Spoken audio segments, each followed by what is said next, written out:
Concernant mon parcours, avant de rentrer en école d'ingénieur, j'étais dans un lycée général à Brest et j'avais comme spécialité en première maths, physique, chimie et sciences de l'ingénieur, et j'ai abandonné physique, chimie en fin de première pour garder sciences de l'ingénieur et mathématiques. Et donc après j'ai postulé directement pour rentrer à l'ENIP sur Parcoursup et j'y suis depuis maintenant presque 2 ans.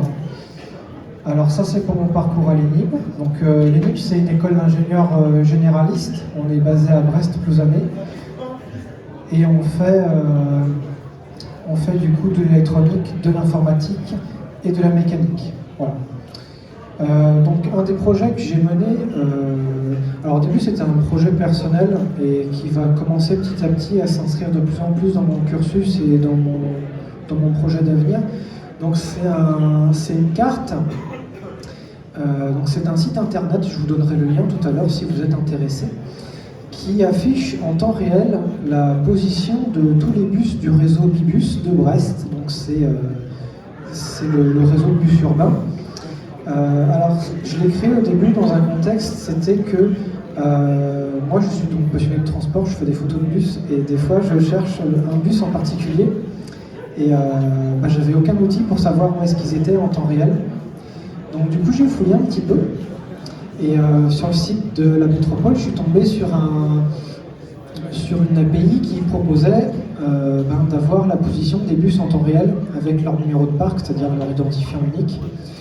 Et du coup j'ai tout mis sur une carte, j'ai codé ça à peu près un week-end, j'ai codé une carte et donc à la base c'était juste pour une utilisation personnelle et je me suis rendu compte en fait que j'en ai parlé un petit peu à certaines personnes, dont des gens qui travaillent dans des entreprises de transport, et il s'est avéré que cette carte finalement elle n'est pas utile qu'à moi, elle est utile aussi aux compagnies de transport qui exploitent le réseau, puisque les outils qu'ils utilisent ça va faire presque 30 ans que ça n'a pas bougé et c'était pas aussi précis que ce que j'avais fait moi. Donc aujourd'hui c'est une carte qui ne sert plus qu'à moi, c'est une carte qui sert aussi dans le domaine professionnel et je me suis dit mais est-ce qu'il n'y aurait pas moyen d'améliorer la chose? Là c'est juste une carte très basique, on a juste pour chaque véhicule une petite balise avec le numéro de ligne et le numéro du véhicule, mais l'idée ce serait à terme de pouvoir avoir plusieurs fonctionnalités, par exemple des informations techniques sur les véhicules, et aussi de pouvoir faire des statistiques, enregistrer les données qu'on a du coup chaque minute de chaque véhicule, et pouvoir en tirer des statistiques. Et j'en discutais avec un de mes professeurs dans mon école. Il faut savoir que nos professeurs, ils sont très investis dans nos projets personnels. Ils veulent vraiment, dès qu'on a une idée, ils veulent vraiment nous pousser, si on a l'envie bien entendu, mais si on en a l'envie, ils nous poussent à mener cette idée au bout et à potentiellement faire quelque chose de grand avec. Donc ce qu'il me proposait, c'était son idée, il me disait mais Clément, ce qu'il faudrait que tu fasses, c'est une thèse, c'est-à-dire avec toutes les données accumulées des bus, proposer à la métropole un système avec de l'intelligence artificielle, du machine learning surtout, qui permettrait d'optimiser les horaires et potentiellement de prendre en compte certaines choses qui ne sont pas prises en compte, comme par exemple la météo, l'heure de la journée, le jour de la semaine, pour calculer les temps de trajet. Il y a énormément de critères qui rentrent en compte et c'est des choses qui aujourd'hui ne sont presque pas prises en compte. Donc on pourrait, ça c'était l'idée. Et voilà, moi j'aimerais bien après, si possible, pouvoir mener ce projet sous forme d'une thèse, c'est-à-dire déjà continuer à le développer pendant le temps de mes études sur mon temps libre, ça reste un projet personnel pour l'instant. Et après pouvoir, entre guillemets, vraiment bien intercaler ce projet dans mes études.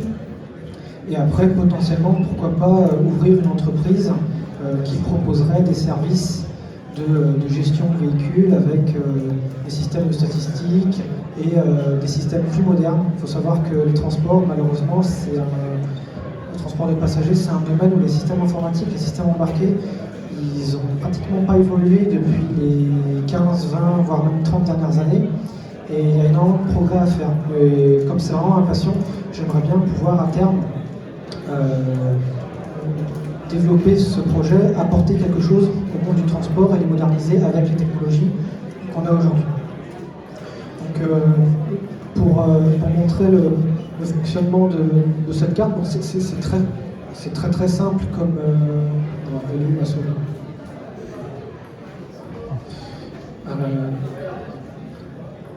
le fonctionnement de la carte est assez simple, c'est-à-dire que j'ai juste une carte qui représente la ville de Brest, et après j'ai une petite balise pour chaque véhicule, et quand je clique dessus, ça zoome. Après l'idée ce serait évidemment d'avoir à terme plus d'informations techniques sur le trajet du véhicule et sur le véhicule en lui-même. Et ma volonté ce serait aussi de pouvoir étendre ce système à plusieurs réseaux, notamment le réseau régional de cars, et puis pourquoi pas étendre à d'autres villes. J'avais voulu faire Quimper pour aujourd'hui, mais le problème c'est qu'ils ne proposent pas les données en accès libre, donc j'ai pas pu le faire. Je me suis contenté de Brest. Voilà, il y a moyen avec des API qui nous sont fournis comme ça par la métropole sans grands espoirs de base, en réalité de pouvoir vraiment faire quelque chose qui soit très intéressant, qui puisse être bénéfique à tous. Après, je ne sais pas si ça intéresserait quelqu'un que je rentre dans les détails techniques. S'il y a quelqu'un qui veut que je rentre dans les détails techniques du fonctionnement, je levais la main, je pourrais éventuellement... Non, je vois qu'il y a monsieur au fond. Donc je vais expliquer un petit peu vite fait, puis après si vous avez des questions, n'hésitez pas à m'interrompre, à lever la main, j'essaierai de répondre du mieux que je peux. Alors donc l'idée c'est qu'en fait sur le site de la métropole, voilà, je ne vais pas faire la recherche là parce que je ne vais pas tomber dessus, ça c'est toujours les aléas du direct, mais donc en cherchant on utilise un format standard qui est développé par Google qui s'appelle le GTFS RT. Donc je ne sais plus ce que ça veut dire GTFS, mais c'est spécialement conçu pour le transport en commun de passagers, c'est-à-dire c'est un format de données qui permet du coup de représenter des lignes, des réseaux, des véhicules, des horaires, des temps de parcours, des heures de passage. Et donc c'est utilisé par Google, c'est grâce à ça qu'aujourd'hui on a les réseaux de bus qui s'affichent sur Google Maps. Et donc, du coup on trouvera, pour la plupart des réseaux maintenant ça devient de plus en plus commun, on trouvera une copie de ce fichier disponible sur les sites des différentes municipalités. Et on peut trouver parfois, si on a de la chance, la version RT du GTFS qui veut dire real time, c'est-à-dire en temps réel. Donc c'est ce fichier-là que moi j'utilise qui me permet d'obtenir la position des véhicules en temps réel. Donc c'est ça qui permet sur les réseaux qui le supportent, quand vous allez sur Google Maps, vous cliquez sur un arrêt et il vous affiche dans combien de temps vous avez un bus qui passe. Voilà. Donc du coup moi ce que je fais c'est que je récupère ce fichier là qui est donc je copie le lien sur le site de la métropole et ensuite j'ai créé un serveur web. Alors c'est codé en PHP, c'est un peu vintage mais je vais le refaire en Python et en Django quand j'aurai le temps. Et donc l'idée ce sera, en fait l'idée c'est que donc lui mon serveur récupère ce fichier GTFS. C'est un format un peu particulier, c'est pas un format texte standard. Donc, du coup, j'utilise une librairie spéciale qui me permet de lire ce fichier. Et ensuite, je le retourne du coup à mon client, donc sur le navigateur web, sous forme de texte, au format JSON, pour ceux qui connaissent. Et donc du coup, ensuite, après, j'ai une petite... j'utilise donc du coup une librairie qui permet de faire des cartes en JavaScript, donc du coup là côté client, côté navigateur, et sur lequel j'affiche du coup mes données. J'ai créé une petite image en SVG qui représente du coup la forme du véhicule, et ensuite mon programme me régénère du coup chaque image SVG pour chaque véhicule individuellement. Et du coup la place à la position adéquate. Ensuite, du coup, l'API elle se met à peu près à jour toutes les 1 à 2 minutes, et il faut savoir qu'elle a entre 30 secondes et 1 minute de retard par rapport à la position réelle des véhicules. Ça c'est une limitation parce qu'en réalité la mairie elle nous fait une copie d'une copie des données. Donc il y a les temps, il y a les délais de copie en réalité qui qui s'additionnent les uns aux autres. Et du coup, c'est pour ça qu'on a un peu de retard. Mais c'est pas très gênant dans notre cas, puisque même à la vitesse où ils avancent, à même pas 20 km à l'heure, le temps, le petit temps, c'est pas plus de quelques centaines de mètres, donc c'est pas très très grave. Voilà. Et puis après, de toute manière, il me met le temps à laquelle l'information a été prise. Donc en réalité, je pourrais faire une interpolation et estimer la position réelle du véhicule. Mais ça, ce sera pour plus tard.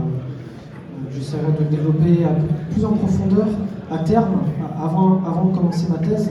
Mais pour l'instant, avec les cours, j'ai pas trop le temps parce que ça me prend déjà un bon bout de notre temps.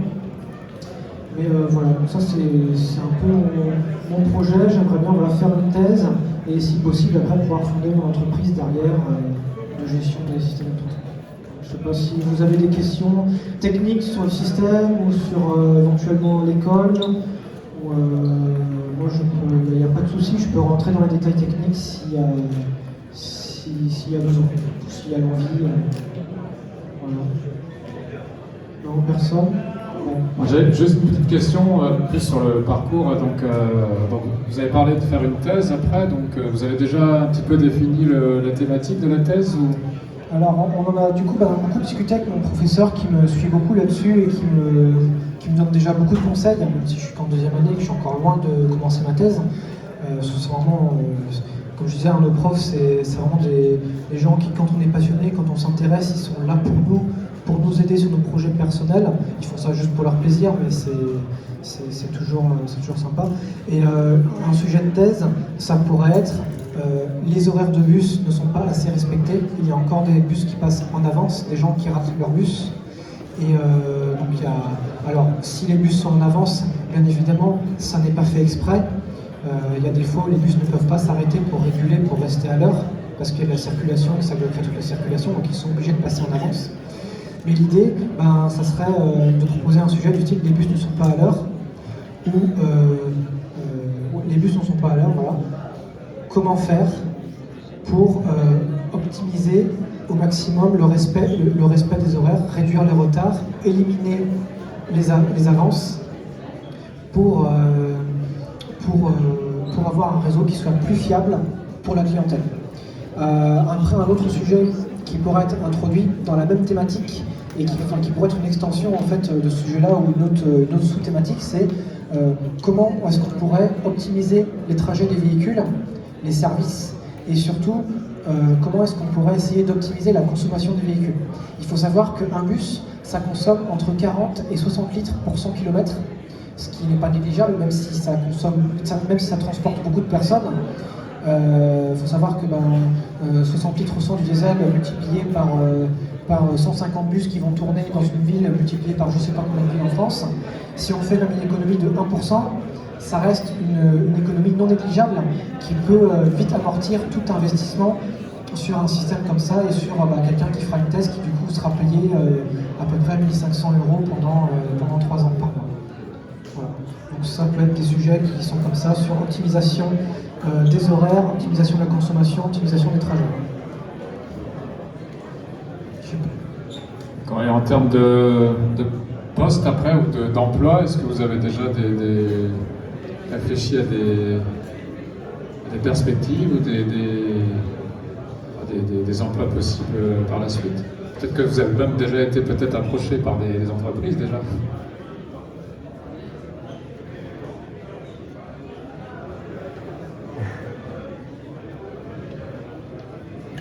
Non? Si, c'est bon. Du coup, alors, concernant un emploi futur, pour l'instant... Il y a des problèmes de micro. Je capte une fois sur deux. Quand je mets ma main, je ne sais pas, on va faire les gens. Du coup, concernant un potentiel emploi, je ne sais pas encore trop. J'aimerais bien, peut-être au terme de ma thèse, du coup, monter mon entreprise et proposer des services aux compagnies de transport. Et pourquoi pas faire une extension en proposant des nouveaux systèmes embarqués qui soient plus adaptés aux besoins d'aujourd'hui, parce que là encore les systèmes embarqués, ça fait 30 ans qu'ils n'ont pas changé, et là ils commencent à arriver à bout de souffle, et il va falloir faire quelque chose. il n'y a pas, malheureusement, l'offre reste très limitée dans les solutions qui sont proposées pour les systèmes embarqués. Donc j'aimerais bien, pourquoi pas, essayer d'apporter quelque chose à ces systèmes embarqués qui sont installés dans les bus et qui coûtent bien trop cher pour ce que c'est, je trouve personnellement.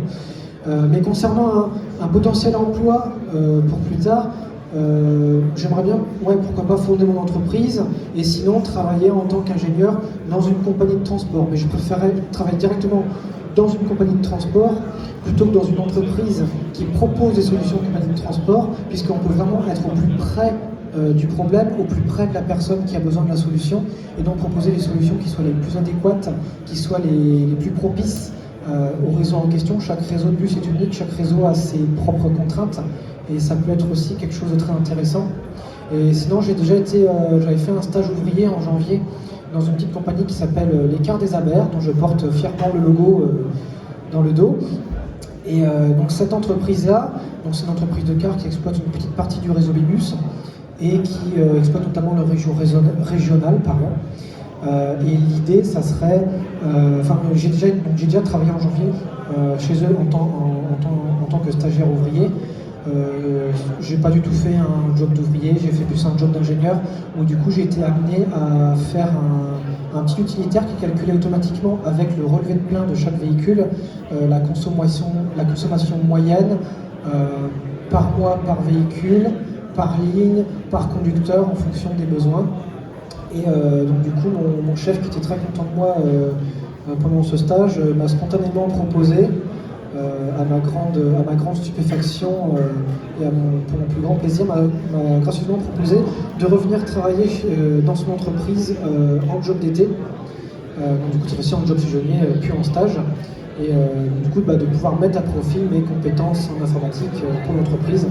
En fait, il faut savoir que les entreprises de transport aujourd'hui, c'est la constatation que j'en ai faite, et je ne suis pas le seul à faire cette constatation, c'est que les compagnies de transport, elles manquent aujourd'hui d'ingénieurs. C'est-à-dire souvent c'est des solutions qui sont prises un peu sur l'étagère et qu'on va installer dans les véhicules ou dans les bureaux, etc. Mais généralement c'est des solutions qui sont conçues par des cabinets d'ingénieurs, et c'est des ingénieurs qui, c'est triste de le dire, mais n'ont jamais vu un bus de leur vie. Et malheureusement, quand on veut concevoir des solutions qui sont adéquates à des entreprises, des systèmes qui sont aussi exigeants avec des spécificités très particulières, il faut aussi connaître dans le domaine du transport. Je dirais qu'il faut même des fois savoir ce que c'est d'être conducteur de bus, être un petit peu des fois de temps en temps conducteur de bus.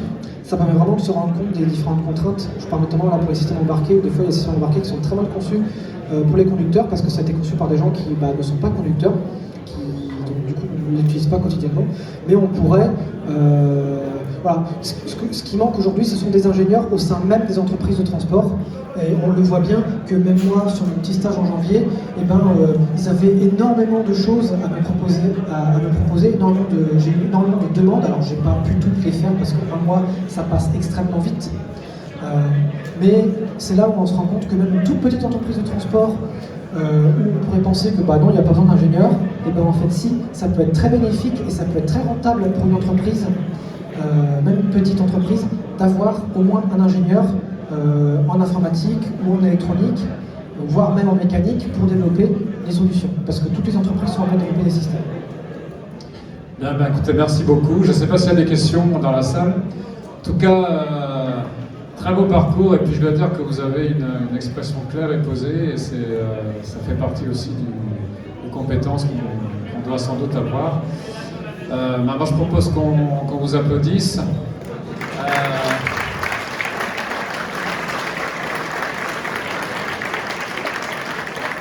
Et puis on va... Merci beaucoup. On va